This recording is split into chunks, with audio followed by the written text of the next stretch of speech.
नमो अरिहन्ताणं नमो सिद्धाणं नमो आयर्याणं नमो उवच्छायाणं नमो लोये सवस्साहूणम्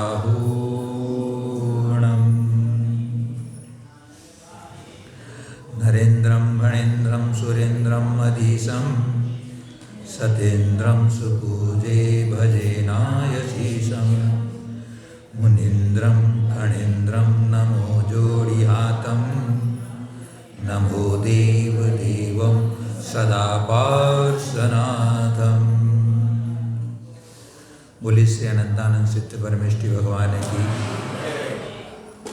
श्री चौबीसों तीर्थंकर भगवान की, श्री पंच परमेष्टि भगवान की, देवादिदेवेक जराट श्री आदि ब्रह्मा आदिनाथ भगवान की जय। देवादिदेवेक जराट चिंतामणि पार्श्वनाथ भगवान की, देवादिदेवेक जराट श्री कमल बसदी नेमिनाथ भगवान की, अनेकांत शाद्वादमयी जिनवाणी मातेश्वरी की जय।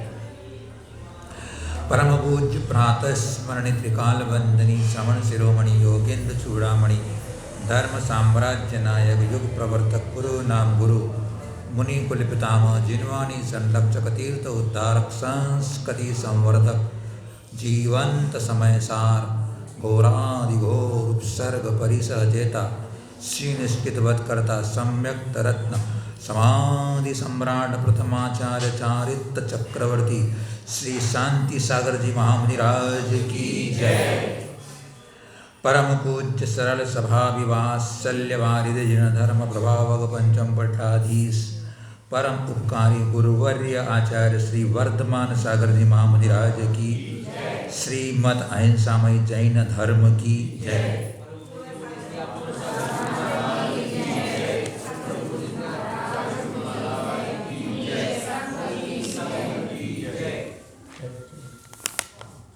आत्मानुरागी भव्य आत्मा तज्जयति परम ज्योति समम समस्तैरनंत पर्यायै दर्पणतल इव सकला प्रतिफलति पदार्थ मालिका यत्र।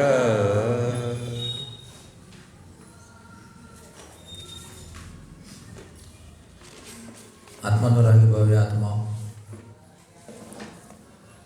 अंतिम शासन नायक भगवान महावीर स्वामी का जो दिव्य संदेश प्राणी मात्र का हित करने वाला,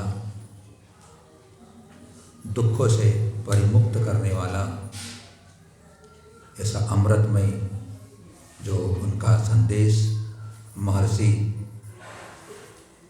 अमृतचंद आचार्य भगवान के द्वारा हमें यहाँ पिलाया जा रहा है, जो कि हमें शांति का अनुभव कराता है, सन्मार्ग दिखाता है, अज्ञान को दूर करता है।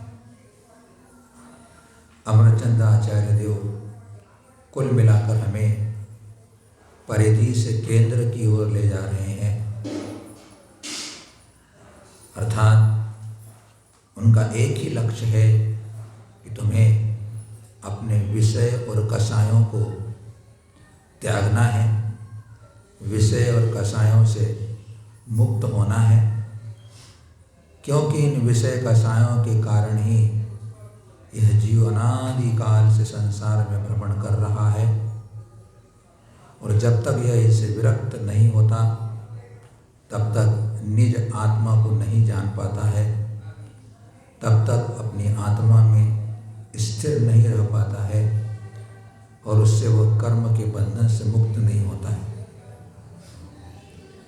हिंसा, चोरी, हिंसा, झूठ और चोरी, इन तीन पापों से हमें अवगत कराया। यह संसार का प्राणी कहाँ कहाँ कैसे कैसे प्रमाद के वश होकर के इन हिंसा, झूठ, चोरी पापों में प्रयुक्त हो जाता है। और प्रमाद का मतलब ही है अहिंसा की हिंसा करना। इस प्रमाद को ही हमें दूर करना है। वो प्रमाद उत्पन्न होता है कषाय से, कषाय भावों से। आज इस विषय पर चर्चा चलेगी कि जिसका इस 3 लोक में साम्राज्य छाया हुआ है और ऐसे कामदेव को वश में करना बहुत ही कठिन और दुस्साध्य काम है। उस काम के बाणों से व्यथित हुआ यह संसारी प्राणी कैसा उन भोगों में फंस जाता है और फिर वहाँ से उस दलदल से, उस कीचड़ से निकल नहीं पाता है। इस भोग की कथा कितनी भयंकर है जो हमें अवगत कराएंगे। इन भोगों के कारण ही यह जीव अनंत काल से 84 लाख योनियों में दुख का पात्र बना है। तो आज और उस कामराज पर विजय की जा सकती है जो जिन शरण में आ जाता है, जो गुरुओं के चरणों में बैठ करके निज आत्म तत्व को जान लेता है कि सच्चा सुख भोग में नहीं योग में है, तो फिर वह योग की साधना के लिए अपने कदम बढ़ाता है। एक यह कामदेव योगियों से ही डरता है, योगियों के आगे ही नतमस्तक होता है, बाकी सब उसके गुलाम हो जाते हैं। उस कामदेव को वश में करने के लिए पहले हम उस काम को समझ लें, उस मैथुन को समझ लें, उस रति कीड़ा को समझ लें, उस अब्रह्म को समझ लें, उस कुशील को समझ लें जो कि हमारा प्रबल शत्रु है। तो यहाँ 107 नंबर की कारिका में हमें आज भगवंत कह रहे हैं, यद वेद राग योगान मैथुन मभिधीयते तद ब्रह्म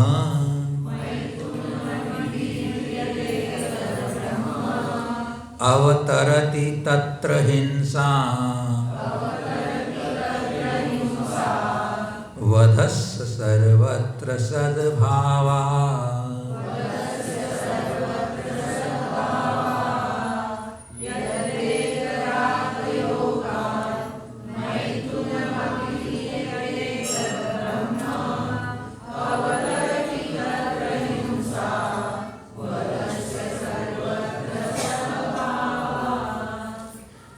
यद वेद राग योगात्,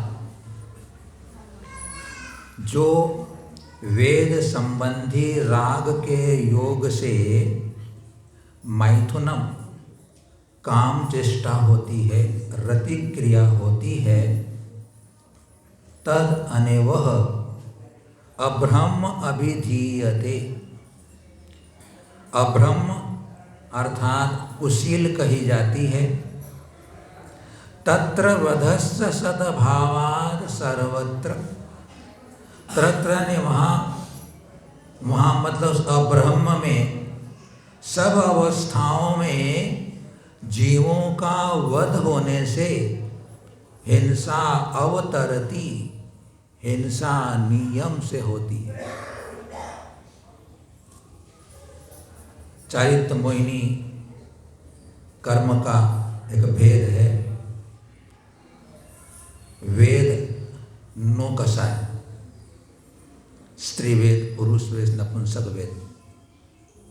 तो उन स्त्री वेद, पुरुष वेद, नपुंसक वेद, इन वेद कषाय के उद्रेक में, उसकी उदीर्णा में या उसके उस राग के योग से जो स्त्री और पुरुष के सहवास होने की जो क्रिया होती है, जिसे काम क्रिया कहते हैं, रति क्रिया कहते हैं, मैथुन सेवन कहते हैं, वह सब अब्रह्म कहलाता है।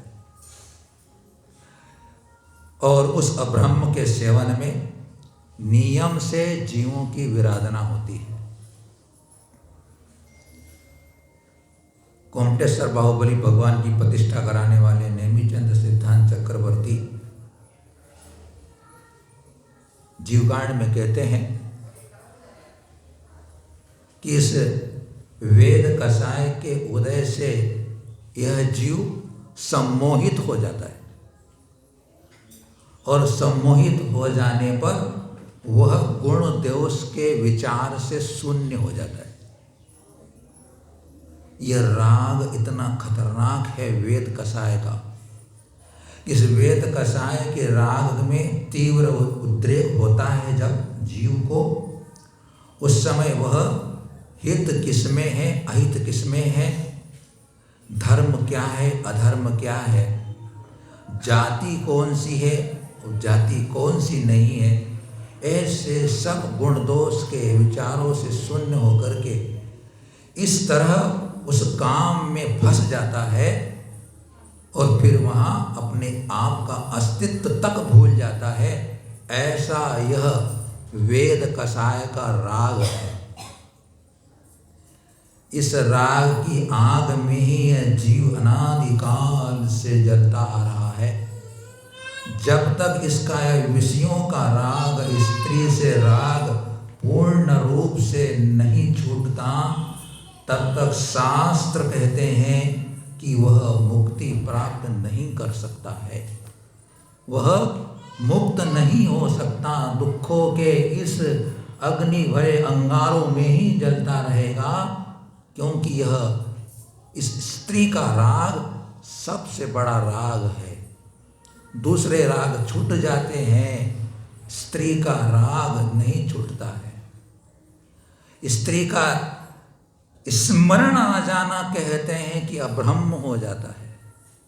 बंधुओं, ऐसे इस राग के कारण हिंसा हो जाती है। जहाँ आपने विषयानुराग किया वहाँ इस कारण वह झूठ भी बोलता है, चोरी भी करता है, हिंसा तो होती ही होती है और वह परिग्रह में भी फंस जाता है इस विषयानुराग में।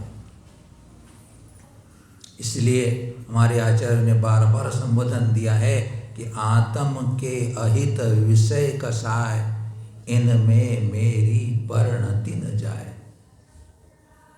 हमने पूरा अष्टपौड़ का लगभग स्वाध्याय पूरा हो रहा है। कोई कारिका, कोई पन्ना, कोई देश ऐसा नहीं है जिसमें आचार्य बार बार विषयों को छोड़ने की बात न करते हो, कसायों को त्याग करने की बात न करते हो। कोई ऐसी गाथा नहीं है। भाव मोक्ष पहाड़ उठा के देख लो, बार बार मोक्ष जाना है, सबसे पहले विषयों से विरक्ति चाहिए। जब तक विषयों से वैराग्य नहीं, क्योंकि विषयों के राग से कसाय हो जाती है। अब जब कसाय और विषय हो गया तो फिर आत्म तत्व की उपलब्धि नहीं हो सकती है। विषय ही मेरे आत्म स्वभाव का घात करते हैं। यहाँ कह दिया ना कि हिंसा का सद्भाव रहता ही है। आत्मा का स्वभाव ब्रह्म स्वरूप है। आत्मा कैसी है? ब्रह्म स्वरूप है। आत्मा तो नित्य ही शुद्ध बुद्ध एक ज्ञायक स्वभावी आत्मा है और इस वेद कसाय के उदय में वह सब शुद्ध बुद्ध बुद्धित हो जाता है। शुद्ध बुद्ध की याद ही नहीं आती है कि मेरा स्वभाव तो यह है। मैं इस वेद कसाय में अपने स्वयं के स्वभाव का घात कर रहा हूँ।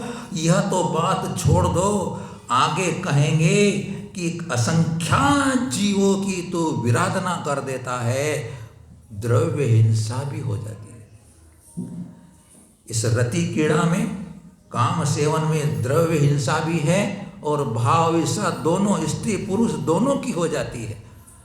दोनों के अंदर तीव्र राग हुए बिना इस प्रकार का अब्रह्म होता नहीं है। और वह अब्रह्म जब हम पढ़ के आए हैं कि अहिंसा को परम ब्रह्म कहा गया है और परम ब्रह्म निज आत्म तत्व है बंधु। इसलिए जहाँ हिंसा सद्भाव हमेशा बना रहता है, ऐसे इस मैथुन से विरक्त हो जाओ, काम सेवन से विरक्त हो जाओ। और संयम की साधना करो, व्रत की साधना करो, तभी भैया इस संसार से मुक्ति का मार्ग मिल पाएगा। आत्मानुशासन में गुणभद्राचार्य देव बाल ब्रह्मचारी उन मानवों को प्रणाम करते हैं, उनकी स्तुति करते हैं, उनकी प्रशंसा कर रहे हैं कि वे महान है, जिनको कि स्त्री जैसे भोग मिले और उनका सेवन किए बिना त्याग कर दिया। स्त्री के सारे समागम मिल रहे हैं और उनको वो सेवन किए बिना त्याग करके चले गए। उन महामुनीश्वरों को, उन महान मानवों को मैं प्रणाम करता हूं। गुणभद्राचार्य इतनी बड़ी बात कहते हैं। बाल ब्रह्मचारी जिन्होंने स्त्री के सुख की ओर दृष्टिपात नहीं किया, क्योंकि वह समझते थे कि यह विष ऐसा है जो बार बार मारने वाला है। अरे अगर जहर खा ले आदमी तो एक भव में मर जाता है, लेकिन यह विषयों का विष ऐसा है कि वह कई भव तक मारता है। इसलिए जो इनसे विरक्त हुए, मैं उन महापुरुषों को नमन करता हूं। नेमिनाथ भगवान को देख लीजिए आप। नेमिनाथ भगवान भी इस राग में जा रहे थे, राग में फंसने जा रहे थे, लेकिन जाते समय उन्हें पशुओं के क्रंदन को सुन लिया और पता चला कि मेरे बारात में आने वाले बारातियों के लिए भोजन दिया जाएगा इनका। उनकी आत्मा तड़प उठी, उनके रोंगटे खड़े हो गए कि मेरे तुच्छ एक स्त्री के सुख के लिए इन निरह मूक प्राणियों का विघात, धिक्कार है मुझे। और इनका तो विघात होगा, लेकिन जब मैं उस स्त्री के उस समागम में फंस जाऊंगा तो मेरी आत्मा, जो कि मेरे को भगवत पद प्राप्त करना है, मेरे आत्मा के सहज और स्वाभाविक सुख के लिए मुझे यह मनुष्य पर्याय प्राप्त हो गई है, फिर मैं इस स्त्री के पीछे पड़ जाऊंगा तो फिर संसार मेरा बढ़ जाएगा। तो ऐसी स्त्री को भी धिक्कार है। रथ को मोड़ लिया उन्होंने, रथ को मोड़ लिया और राजुल के द्वार पर नहीं गए और नेमित तो उज्जैन के शिखर पर चढ़ गए। क्या चिंतन करते हैं देखो आप। ज्ञानी का चिंतन कैसा जाता है, ज्ञानी का सम्यक दृष्टि का चिंतन धारा कैसी चलती है। जब विषयों के प्रति जब दौड़ लग रही हो तो विचार करता है कि भुक्तोचिता मोर मोहान मया सर्वे पुद्गला उच्छिष्टे तिस वेद्यस्य मम विज्ञस्य का स्पृहा। अरे नेमि कुमार चिंतन कर रहे हैं कि हे आत्मन विचार कर, तू ऐसी कौन सी पर्याय है जहां तू इन विषयों का सेवन करके नहीं आया। अरे तू सागरों पर्यंत उन देवांगनाओं के बीच घिर के रहा हुआ है। तूने देवांगनाओं के अंगों और उपांगों के साथ सागरों पर्यंत रति क्रीड़ा की है। एक समय ऐसा नहीं गया स्वर्ग का जो कि तू स्त्री से दूर रहा हो। एक बार नहीं, हजारों करोड़ों लाखों बार तू स्वर्गीय उन देवांगनाओं के रूप, जिनके अत्यधिक सुंदर रूप और कोमल अंगनियां हैं, उनके बीच में रह करके भी तू इतना सागर पर्यंत भोगा, लेकिन तृप्त नहीं हुआ। चिंतन कर रहे हैं नेमि कुमार। अरे तू जगत का ऐसा कौन सा पदार्थ है जो तूने स्पर्श नहीं किया है। जगत की ऐसी कौन सी स्वाद की वस्तु है जो तूने चखी नहीं है। जगत का ऐसा कौन सा सुंदर गीत और संगीत है जो तूने कानों से नहीं सुना है। जगत का ऐसा कौन सा मिष्टान और पदार्थ है जो तूने खाया नहीं है। इतनी गहराई में जाकर के अपने आप को संबोधन करता है, उद्वेलित करता है, तब अंदर का सिद्ध आत्मा जागता है। विरक्ति ऐसी सामान्य बात नहीं होती है। भोगों से विरक्त होने के लिए बहुत अंदर की आत्मा को झकझोरना पड़ता है। जब विरक्ति होती भाई और जो विरक्त हो जाते हैं वो सुनिश्चित है धन्य है। विचार कर रहे हैं नेमी प्रभु कि इन राग के कारण तो मैं बंधा हूं, मैं राग के कारण ही बंधा हूं और राग के कारण ही मैं दुख का पात्र बन रहा हूं। अब मुझे वैराग्य प्राप्त करना है। चिंतन की धारा चल रही है। बंधुओं विचार कर रहे हैं कि उत्तमा स्वात्म चिंता स्यात्, उत्तमा स्वात्म चिंता स्यात्, देह चिंता च मध्यमा, अधमा काम चिंता स्यात्, पर चिंता धमा धमा। जो संवेग को प्राप्त होते हैं, जिसे धर्म और धर्म के फल में प्रीति होती है, जो संसार के दुखों से डरे हुए होते हैं, वो इन दो पंक्तियों का विचार करते हैं। उत्तमा स्वात्म चिंता, उत्तम अगर कोई बात होगी तो बोले अपने आत्मचिंतन का करना होता है। आत्मचिंतन करना उत्तम बात होती है। और इस चमड़ी और दमड़ी के पीछे चिंतन चिंता करना बोले कि वह मध्यम रूप से चिंता होती है। चमड़ी और दमड़ी के पीछे कितनी आदमी दौड़ रहे हैं, विचार करना अपने को। अभी आपसे चर्चा करूंगा कौन कौन स्वामी जी की गाथा से माध्यम से 65 नंबर की गाथा से, किस चमड़ी और दमड़ी के पीछे यह संसार का प्राणी कैसा भाग रहा है, लेकिन अपने अंदर ही जो कस्तूरी बैठी हुई उसकी सुगंध नहीं लेना चाहता है, और उसी के कारण ही वह दुखी है। अधमा काम चिंता स्यात्, काम की, भोगों की, विषयों की, स्त्री की चिंता करना अधम काम है, पाप का काम है, सबसे बुरा काम है। पर चिंता धमा धमा, उसके बाद में पर पदार्थों की, धन संपत्ति आदि इनकी और चिंता करना तो और अधम से अधम काम है। 65 नंबर की कारिका की मैंने चर्चा की आप लोगों से। अभी मोक्ष पहाड़ की गाथा है। कितना कठिन है संसार से निकलना। कहते हैं कृपालु कुन भगवंत, दुखे नज्जई अप्पा, बहुत ध्यान से सुनने वाली कारिका है यह। दुखे नज्जई अप्पा, अप्पा नाउण भावना दुखम, भावीय सहाव पुरिसो विषयेषु विरच्चे दुखम। आचार्य भगवंत इस कारिका में कह रहे हैं कि आत्मा का ज्ञान होना बड़ा कष्टप्रद है। दुखे निज अप्पा, अपने निज आत्म तत्व का ज्ञान होना बड़ा कष्टप्रद, दुखपद, दुर्लभ कह दिया उन्होंने। दुर्लभ है। क्यों दुर्लभ है?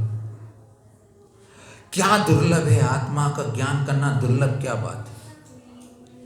इसका अर्थ यह, भावार्थ यह होता है कि अपनी आत्मा के अस्तित्व का ज्ञान हो जाना। मैं आत्मा हूं, यह ज्ञान होना कठिन, दुर्लभ है, कह रहे कुन स्वामी जी। आत्मा उत्पाद व द्रव्य में है, आत्मा द्रव्य गुण पर्याय में है, आत्मा ज्ञाता दृष्टा है, आत्मा चैतन्यमयी है, आत्मा सुख का खजाना है, आत्मा अतीन्द्रिय केवल ज्ञान स्वरूपी है। ऐसे आत्मा के अस्तित्व का ज्ञान हो जाना कठिन, दुर्लभ है। 5 लब्धियां होती है सम्यक दर्शन की प्राप्ति करने के लिए। उन 5 लब्धियों में से 4 लब्धियां तो भव्य और अभव्य दोनों को हो जाती है, और कई बार भी हो गई होगी अपन सब लोगों को। लेकिन जो 5वीं करण लब्धि है, जिसमें कि आत्मा के अस्तित्व की स्वीकारता हो जाती है, वह करण लब्धि बहुत दुर्लभ है। करण लब्धि हो जाए तो सम्यक दर्शन निश्चित है, और सम्यक दर्शन हो जाता है तो सम्यक दर्शन के साथ सम्यक ज्ञान के साथ मैं आत्मा हूं, ऐसा ज्ञान हो जाना वह कठिन काम है। ये कुन स्वामी जी कह रहे, मी आत्मा आहे। मराठी में क्या बोलते हो? ये बोलते हो, सही बोल रहे कि मैं आत्मा है, मैं आत्मा हूं, इसका बोध हो जाए। क्योंकि हम आत्मा की कल्पना कहां कहां कर रहे हैं अपने पता नहीं चल रहा है। फिर कहते हैं अप्पा नावण भावना दुखम। बोले आत्मा का ज्ञान हो जाने के बाद उस आत्मा की भावना बड़ा दुष्प्राप्य है, दुख कष्टप्रद उसकी आत्मा की भावना होती है। आत्मा की भावना का मतलब क्या? आत्मा की भावना का अर्थ खोलते हैं कि अपनी उस आत्मा का निरंतर चिंतन चलना, उसका गुण का विचार करना, उस आत्मा का भावना करना, उस आत्मा की विचारणा करना, उस आत्मा का ध्यान करना और कष्टप्रद है, दुख साध्य है। इतनी आसानी से आत्मा नहीं झलकती भैया। आत्मा इतनी आसानी से नहीं झलकती, इसलिए कह रहे हैं कि कष्ट प्राप्त है। फिर नीचे कहते हैं कि उसने आत्मा की भावना तो कर ली, आत्मा की भावना भी कर ली उसने, लेकिन कहते हैं कि विषयों से विरक्त होना कष्टप्रद है, दुख का कारण, दुख से होता है और कठिन काम है। निरंतर जो आत्मा की भावना कर रहा है, ऐसे कई साधक भी इन विषयों में फंस जाते हैं। इसलिए विषयों से विरक्त होना और दुर्लभ बात है। विषयों से विरक्त होने का मतलब क्या है? कि वनिता स्त्री को देखना, हाव भाव पे, उनके हास्य मुस्कान को, उनके कामुक अंगों को, उनसे बातचीत करने का भाव हो जाना, उनकी गोष्ठी में बैठने रहना, ये सब विषयों से विरक्त होना कष्टप्रद है।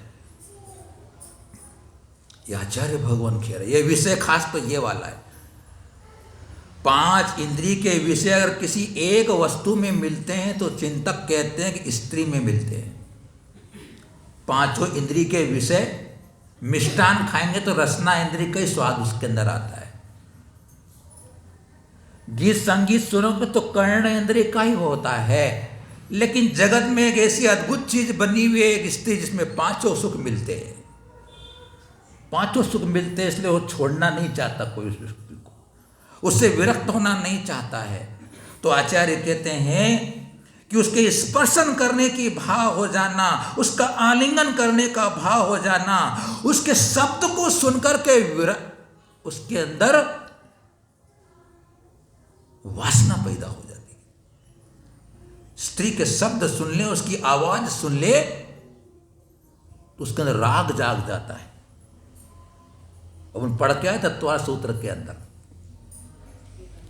कि शेषा स्पर्श रूप शब्द मन प्रविचारा, स्वर्ग में देव स्त्रियों के आभूषणों की आवाज सुनकर के तृप्त हो जाते हैं। उनके सुख मधुर गीतों को सुनकर उनके मैथुन संज्ञा उनकी पूर्ण हो जाती है। उनके सुख रूप को देख लेते हैं तो देवों की तृप्ति हो जाती है। तो यहां पर भी जब काम का उद्रेक आता है और ऐसा स्त्री आदि जो विराग राग को बढ़ाने वाले उनका निमित्त बढ़ता है तो मन उधर दौड़ जाता है, संयम चला जाता है, अभ्रम कहां हो जाता है पता नहीं चलता है। इसलिए ब्रह्मचारी को कहा गया है कि सबसे महान है वो जो अपने मन को कंट्रोल रखता है इन सब के बीच में रह करके वह महान होता है। प्रणाम कर रहे हैं गुणभद्राचार्य उसे। वो कहते हैं कि वह धन्य होता है जो पंचेंद्रिय के सुखों को हलाहल विष मान ले। कह रहे हैं, टीकाकार कह रहे हैं, पंचेंद्रिय के विषयों को हलाहल विष मान लेना। हलाहल विष का मतलब क्या है? जबान पे रखो मर जाता आदमी। यह भी पंचेंद्रिय के विषयां हलाहल के समान है। उनको अति दुख स्वरूप समझ करके से विरक्त हो जाना अति कठिन काम है। और अंत में कह दिया कि जो इनसे विरक्त हो जाते वो महापुण्यशाली होते हैं।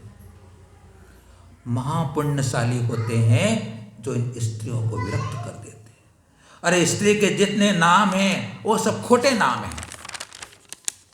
शास्त्रों में मरण कंटिका में स्त्रियों के नाम बताए गए। जिनके नाम खोटे हैं तो उनका काम कैसा होगा बोले? तो कहते हैं कि उसको स्त्री कहते हैं। स्त्री क्यों कहते हैं बोले? कि दोषों को आच्छादन करती ऐसी नारी स्त्री होती है। दोषों को छिपाने का काम कौन करेगी? नारी। ऐसा इसलिए को स्त्री कहते हैं। वधू, वध करने वाली को वधू कहते हैं। हाँ, आचार्य में मेरे मन से नहीं कह रहा हूं, आचार्य कह रहे हैं भैया, नहीं तुम बोलो महा ऐसी बात कर रहे हो। वधू क्यों कह रहे हैं? देख लीजिए, जब वर को वधू मिल जाती है तो मरी जाता है। प्रमदा, प्रमाद की बहुलता होने से वह प्रमदा कहलाती है। इसमें प्रमाद बहुत ज्यादा होता है। नारी, पुरुषों के लिए इससे बढ़कर कोई शत्रु नहीं। नारी, नारी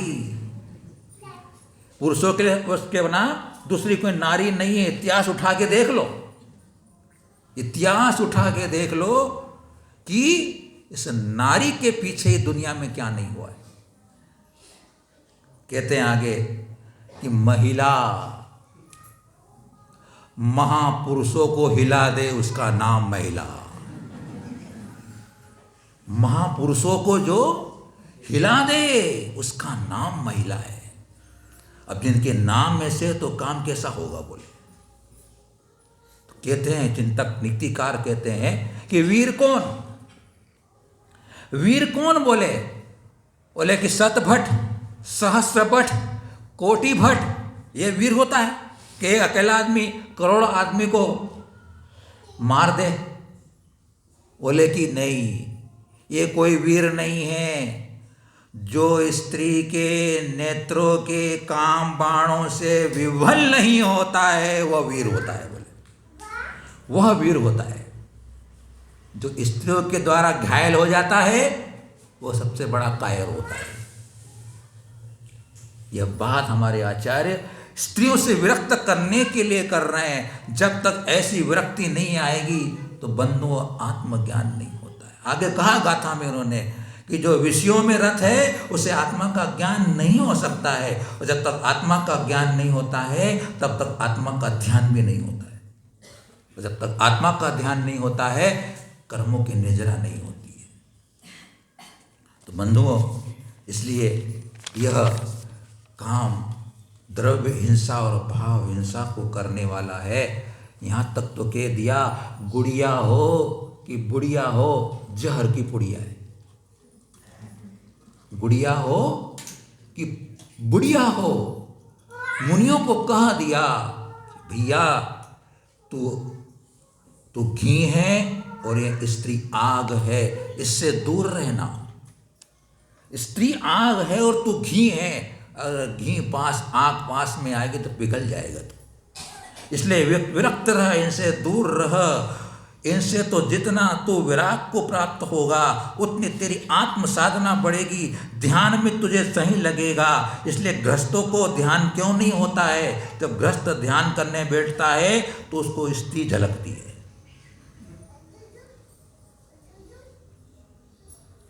स्त्री झलकती है। इसलिए कहा है कि भैया तुझे आत्म भावना करना है, अब ब्रह्म की रक्षा करना है, स्त्री से विरक्त हो जा। आगे कहते हैं कितनी हिंसा होती है? तो कहते हैं हिंसन्ते तिलनाल्याम् तप्यायसि विनिहितो तिलायद्वत् बहवो जीवायोनौ हिंसन्ते मैथुने तद्वत्।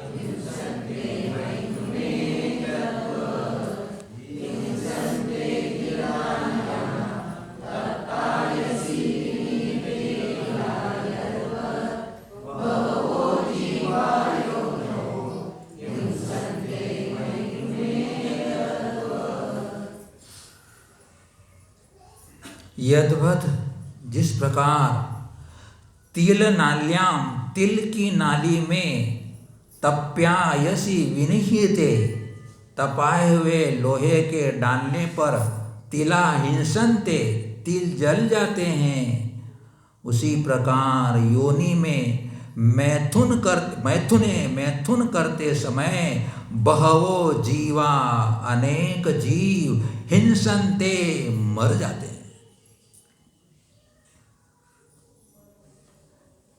लोहे की नाली में तिल भर दें और तिल भरने के बाद फिर एक पतली सी एक गरम एक और छड़ी उसके अंदर डालें, वो तिल जो भून जाते हैं अर्थात जल जाते हैं।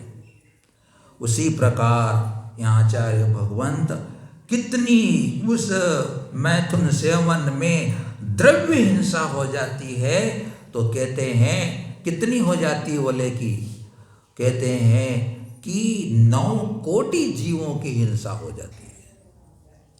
9 करोड़ जीव एक बार के मैथुन सेवन में, और वो जीव कैसे होते हैं? मनुष्य होते हैं, पंचेंद्री होते हैं, संगी होते हैं, समूर्छन होते हैं, वे सब 9 कोटि जीवों की हिंसा हो जाती है। 3 कम 9 करोड़ मुनिराज होते हैं। मुनिराज कितने हैं?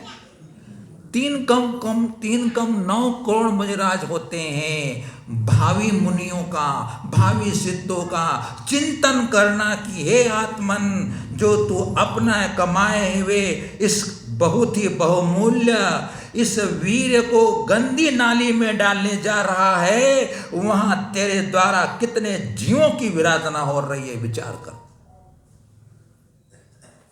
बंधुओं, 9 करोड़ जीव समूर्छन से गिनती करिए, उसमें तो असंख्यात लिखे हुए हैं। समूर्छन जीव असंख्यात हो जाते हैं भैया। ऐसा यह खतरनाक पाप में चिंतन करते हैं कि अपने घर में अगर कोई जीव मर जाता है तो 12 दिन का सूतक मनाते हैं। अपन इन जीवों को मार रहे तो कितने दिन का सूतक होना चाहिए? जब तक ऐसा चिंतन नहीं आता है तब तक संयम की ओर कदम नहीं बढ़ते हैं, नहीं तो यह चीज छूटती नहीं है। ऐसी लत है यह, इससे विरक्त नहीं हुआ जाता है, कठिन काम हो जाता है। इसलिए आचार्य कहते हैं कि असंख्यात जीवों की उसमें विराधना हो जाती है। बंधुओं, बहुत कठिनाई से ये छोड़ने वाले हैं, इसलिए कहते हैं हाथ का भूषण दान है, और कान का भूषण शास्त्र, और वाणी का भूषण सत्य है, और शरीर का भूषण शील। शरीर का आभूषण कोई होगा तो शील की रक्षा कर दी जाए, ब्रह्म की रक्षा कर ली जाए। अरे भैया, काम में नहीं राम में मन को लगाओ, काम में नहीं राम में मन को लगाओ। अरे तुम इस ब्रह्म अने अपना वीर को, 2 प्रकार का ब्रह्म होता है, एक चेतन ब्रह्म होता है, एक अचेतन ब्रह्म होता है। चेतन ब्रह्म तो अपना आत्मा है ही सही। जब तेरे अंदर वह राग का उद्रेक आया तो तुमने अपनी आत्महिंसा तो कर ली, लेकिन उस काम के उद्रेक में जो तूने वीर का खनन किया है, वह वीर भी एक प्रकार का ब्रह्म है, तूने उसका भी नाश किया है। दोनों प्रकार का ब्रह्म नष्ट हो रहा है। इसलिए ब्रह्मचर्य का पालन करो, अमृतचंद आचार्य देव कह रहे हैं पुरुषार्थ सिद्धि उपाय पढ़ रहे हैं हम सब, उसमें एक ही बात कह रहे हैं कि अपनी आत्मा की रक्षा करना है तो सबसे पहले तो ब्रह्मचर्य का पालन कर। तो बंधुओं भी कहते आगे और यामूर्त यद्यपि क्रियते किंचन मदनोद्रेक मदरोद्रेकादनंगरमणादि तत्रापि भवति हिंसा रागादुत्पत्ति तत्र तत्त्वात्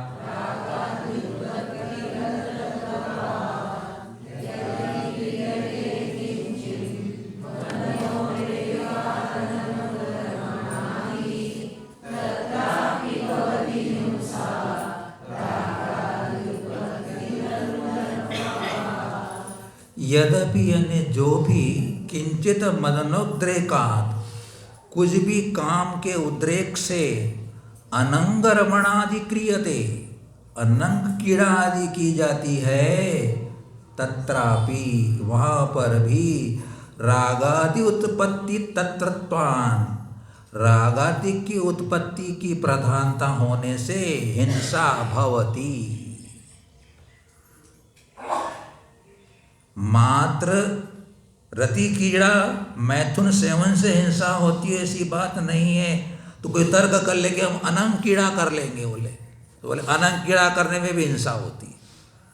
या कहना चाहते हैं कि उद्रेक जब होता है राग भाव का, राग कसाय का, तो उस उद्रेक के अगर उद्रेक के वश होकर के वह मैथुन न करे लेकिन अनंग कीड़ा करता है, अर्थात काम के अंगों को छोड़कर के अन्य अंगों से काम सेवन करता है, उसे अनंग कीड़ा कहते हैं।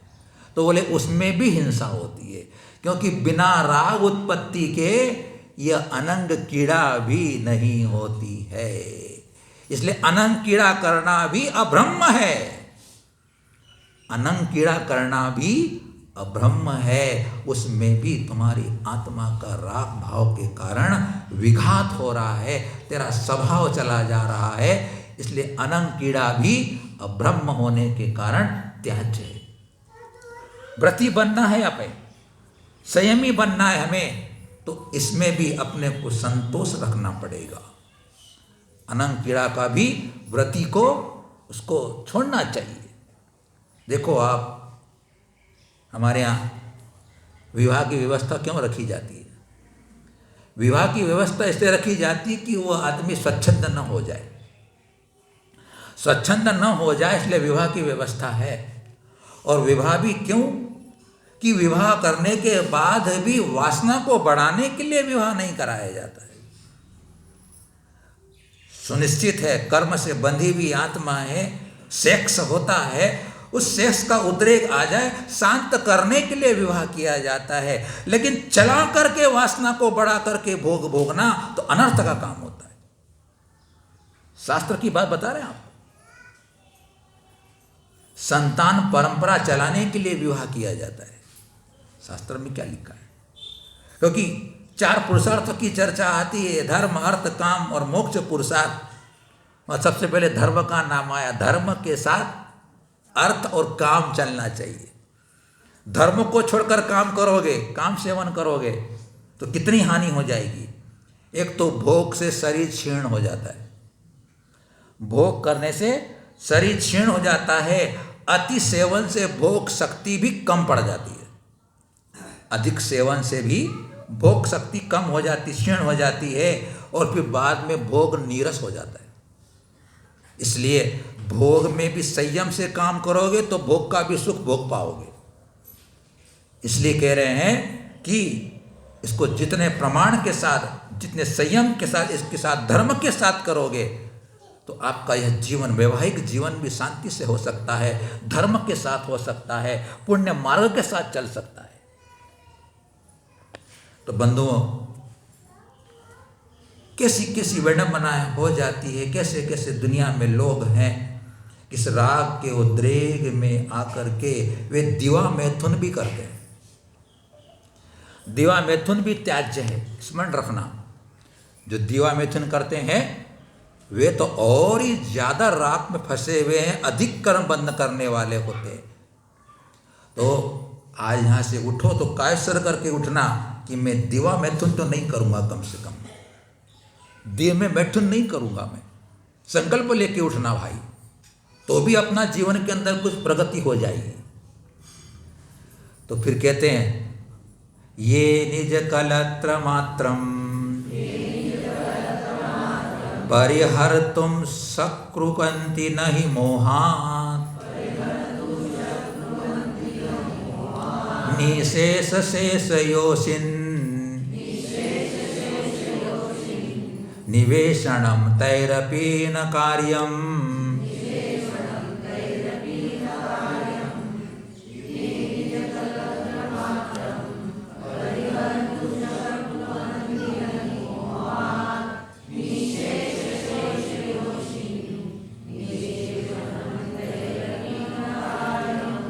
ये अने जो पुरुष मोहात चारित्र मोहिनी कर्म के उदय से निज कलत्र मात्रम अपनी स्त्री मात्र को परिहर्तुम छोड़ने के लिए नहीं शक्नुवन्ति वस्तुतः समर्थ नहीं है, तैरपि उन्हें भी निशेष शेष योषिन निवेशनम, निशेष ने शेष समस्त, योषिन कहते हैं स्त्रियों का, निवेशन हमने सेवन न कार्यम नहीं करना चाहिए। क्योंकि श्रावक व्रत की चर्चा चल रही है, श्रावक के व्रत की चर्चा चल रही है। अगर तू पूर्ण रूप से स्त्री का त्याग नहीं कर सकता है, चारित्र मोहिनी कर्म का तुझे उदय है, स्त्री से तो पूर्ण रूप से विरक्त नहीं हो सकता, पूर्ण ब्रह्मचर्य का पालन नहीं कर सकता है, तो बोले तू अपनी स्त्री को छोड़ करके से समस्त स्त्रियों के प्रति अपने उस काम सेवन का त्याग कर देना चाहिए। जो पर द्रव्य को लोष्टवत और पर स्त्री को माता बहन और पुत्री के समान देखता है, ऐसा देखने वाला भी ब्रह्मचर्य व्रत का पालन करने वाला होता है। स्त्री के साथ एक स्त्री व्रत स्वदार संतोष संकल्प कर लो कि मेरी जो स्त्री है और मेरी स्त्री के अलावा जितनी स्त्रियां उन सबका मेरा त्याग है।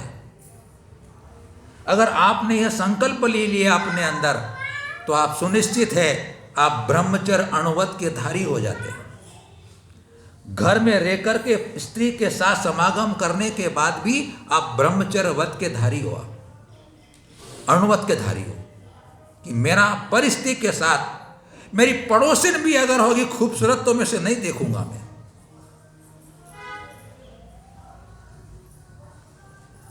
यह होता है सदाचार, यह होता है निज आत्मा को सिद्ध के समान समझना, यह होता है संसार की प्रत्येक आत्माओं को सिद्ध के समान भावी समझना, आत्म भावना समझना। कुंद कुंद स्वामी जी के ग्रंथ में कहा है कि जब ऐसा राग में फंसा हुआ जब वह मुनि होता है, स्त्री के प्रति जब राग हो जाता है तो विचार करता है कि जिस प्रकार मेरी आत्मा आत्मा का स्वभाव रखती है वैसी स्त्री की आत्मा भी वैसी स्वभाव वाली है। मेरी आत्मा और इसकी आत्मा में कोई अंतर नहीं है, इसलिए स्त्री की आत्मा मेरी आत्मा है, इसलिए उस आत्मा के प्रति मेरा क्या रुझान। जब तक आत्म भावना नहीं होती है तब तक स्त्रियों से विरक्त नहीं हुआ जाता है। ब्रह्मचर्य धर्म की इतनी चर्चा नहीं करी थी, लेकिन आज सामने कुंद अमृतचंद आचार्य जो मेरे अपने सामने लिखे हुए पढ़ रहे हैं अपन, इसलिए इतनी चर्चा करने का मन कर रहा है मेरा। क्योंकि इस प्रकार की चर्चा करना लज्जास्पद बात होती है, लेकिन अगर आत्म कल्याण करना है, आत्मशक्ति को जागृत करना है, आत्म ध्यान की साधना करना है, तो सबसे पहले यहाँ हमारे आचार्य कहते हैं कि विषयों से विरक्ति चाहिए।